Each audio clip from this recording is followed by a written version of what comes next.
Hello guys, ഇതാണെങ്കിൽ നമ്മളൊരു 2:30 കഴിഞ്ഞപ്പോഴത്തേക്ക് നമ്മൾ കുഞ്ഞിനെ ഹോസ്പിറ്റലിൽ കാണിക്കാൻ വേണ്ടി പോകണേ. നമ്മുടെ പുത്തൻചന്തയിലാണെങ്കിൽ ഫൈസൽ ഡോക്ടറുണ്ട് കുഞ്ഞിനെ, അവിടെയാണ് നമ്മൾ കാണിക്കുന്നത്.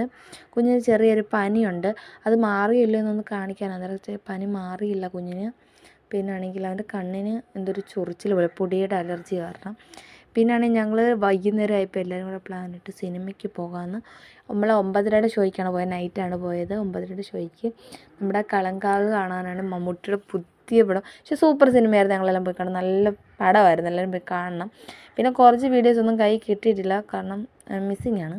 പിന്നെ ഞാൻ, ചേച്ചി, ചേട്ടന്, പിന്നെ എൻ്റെ ഹസ്ബൻഡ്, കുഞ്ഞ്, പിന്നെ അമ്മ, നമ്മൾ ഇത്രയും പേരാണ്. നമ്മൾ വീട്ടിൽ വണ്ടി വെച്ചിട്ട് അമ്മയുടെ കടയിലോട്ട് നടക്കും. നമ്മുടെ കടയിൽ ചെന്നിട്ട് പിന്നെ ചന്തോണം വരും. ചന്തോണം വന്നിട്ട് നമ്മളെല്ലാം കൂടെ ഓട്ടോയ്ക്ക് പോകാനുള്ള പ്ലാനാണ്. ഇലക്ഷൻ്റെ തലേന്നായിരുന്നു നമ്മൾ സിനിമയ്ക്ക് പോയത്. അന്നേരം ട്രാഫിക്കും കാര്യങ്ങളൊക്കെ കാണുമല്ലോ, കാരണം കലാശക്കൊട്ടും കാര്യങ്ങളൊക്കെ അല്ലായിരുന്നു. അതുകൊണ്ട് പിന്നെ ആൾക്കാരൊക്കെ അവിടെ ഇവിടെ കാണുന്നതുകൊണ്ട് ഞങ്ങൾ ഓട്ടോയ്ക്ക് പോകാമെന്ന് തീരുമാനിച്ചത്. വണ്ടിക്ക് എടുത്തില്ല. പിന്നെ ചന്തോണന് വൈകിട്ട് പോസ്റ്ററിൻ്റെ കാര്യവും പിന്നെ വോട്ടിൻ്റെ അതിൻ്റെ എല്ലാം കാര്യങ്ങളുണ്ടായതുകൊണ്ട് പുള്ളിക്കാരൻ വന്നില്ല. ഞങ്ങളെ കൊണ്ട് വിട്ടിട്ട് ഇങ്ങ് പോന്നു. പിന്നെ 12:30 ആയപ്പം വിളിക്കാനായിട്ട് വന്നു. പിന്നെ ഫുഡ് കടയിൽ നിന്ന് മേടിച്ച് വീട്ടിൽ